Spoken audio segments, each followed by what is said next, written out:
Азыркы биз карай турган тамырлар темасы карап көрөлү.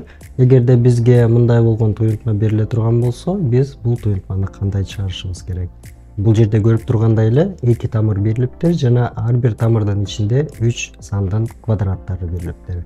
Эгерде биз бул сандарды квадратка көтөрүп, суммасын табып, тамырдан чыгарып жана кемите турган болсок, айырмасын таба турган болсок, бизде убактыбыз көп кетип калат. Ал эми ортодо биз билгендей эле, мындай болгон эсептерге жок дегенде 1,5 минута берилет. Демек бул деген сөз 1,5 минуттан ичинде бул маселени бул туюлтманы чыгарып, жогун көрсөтүү дегенди билдирет. Анда барабар тамыр белгисин жазып алайын. Ал эми 21 болсо, мен кандайдыр бир эки сандын көбөйтүндүсү түрүндө көрсөтсөм болот. 21 мен 3 көбөйтүлгөн 7-нин квадраты деп көрсөтсөм болот, кошулган. Ал эми 28 болсо, мен 4 көбөйтүлгөн 7-нин квадраты деп көрсөтсөм болот экен. Кошулган. Анда биздин 84 3 көбөйтүлгөн 4 көбөйтүлгөн 7-нин квадраты болуп калат. Кемитилген 33 болсо, мен 3 көбөйтүлгөн 11-дин квадраты деп жазайын. Кошулган 4 көбөйтүлгөн 11-дин квадраты кошулган 3 көбөйтүлгөн 4 көбөйтүлгөн 11-дин квадраты барабар. Эми биз бул жерден эмне кылышыбыз керек? Тамырдын касиетин эстешибиз керек. Тамырдын касиетин эстей турган болсок, анда бул 2 көбөйтүндүнү мен ар бирин квадратка көтөрүп алсам болот. Анда өзүнчө жаза турган болсом, 3-түн квадраты көбөйтүлгөн 7-нин квадраты кошулган 4-түн квадраты көбөйтүлгөн 7-нин квадраты кошулган 7-нин квадратын өзүнчө жазайын да 3 менен 4-тү кашага алайын. 4 квадраты деп. Демек, кийинки тамырга өтөбүз. Анда 3-түн квадраты көбөйтүлгөн 11-дин квадраты кошулган 4-түн квадраты көбөйтүлгөн 11-дин квадраты кошулган 11-дин квадраты көбөйтүлгөн кашанын ичинде 3 менен 4-түн көбөйтүндүсүнүн квадраты болуп калат. Эми бул жерден биз кашанын сыртына кайсы санды чыгарып салсак болот? Кашанын сыртына чыгарыш үчүн ар биринде ошол сан болушу керек. Мисалы 3 буну карай турган болсок, бул жерде 3-түн квадраты көбөйтүлгөн 7-нин квадраты деп турат. Экинчисин карасак, 7-нин квадраты бар экен. Үчүнчүсүн карасак, анда да 7-нин квадраты бар экен. Демек 7-нин квадратын мен кашанын сыртына чыгарып салсам болот экен. Анда кашанын ичинде 3-түн квадраты кошулган 4-түн квадраты.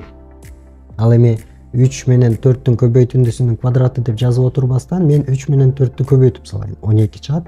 Анда кошулган 12-нин квадраты болуп калат. Мунун баары тамырдын ичинде кемитилген. Ал эми экинчи тамырдан карап көрсөк, бизде кашанын сыртына 11-дин квадраты чыгышы керек экен. 11-дин квадратын чыгарабыз. Кашанын ичинде 3-түн квадраты кошулган 4-түн квадраты. Ал эми 3 менен 4-түн көбөйтүндүсүнүн квадраты мен кайра эле 12-нин квадраты деп жазайын. Барабар. Эми бул жерде дагы бир касиет жардам берет, ал тамырлардын касиети. Эгерде тамырдын ичинде 2 сандын көбөйтүндүсү болсо, анда биз ал 2 санды өз-өзүнчө тамырга алып жазып алсак болот. Мындайча айтканда, тамыр астында 7-нин квадраты көбөйтүлгөн тамыр астында 3-түн квадраты кошулган 4-түн квадраты кошулган 12-нин квадраты. Кемитилген тамыр астында 11-дин квадраты көбөйтүлгөн 3-түн квадраты кошулган 4-түн квадраты кошулган 12-нин квадраты барабар. Бул жерде дагы бир тамырдын касиети жардам берет, анткени бул жерде квадрат болуп турат.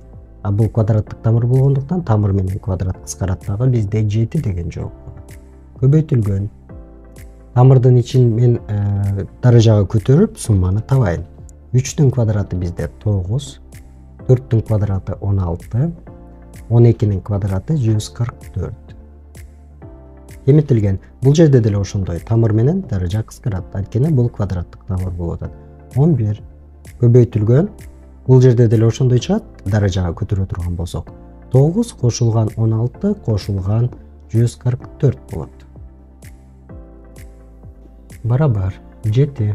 Эми тамырдын ичиндеги сандардын суммасын табайын. 9га 16-ны кошобуз 25, 25ге 144-тү кошсок 169 дегенди алабыз. Тамыр астында 169. Кемитилген 11 Бул жерибизде эле анда 169 чыгат. Бул жерден 169'tu кашанын сыртына чыгарып салайын. 169 кашанын ичинде 7 кемитилген 11 калды. Эми 169'dan тамырдан канча чыгат десеңиздер, андан 13 чыгат. 13 көбөйтүлгөн 7'den 11'di кемитсек -4 болуп калат.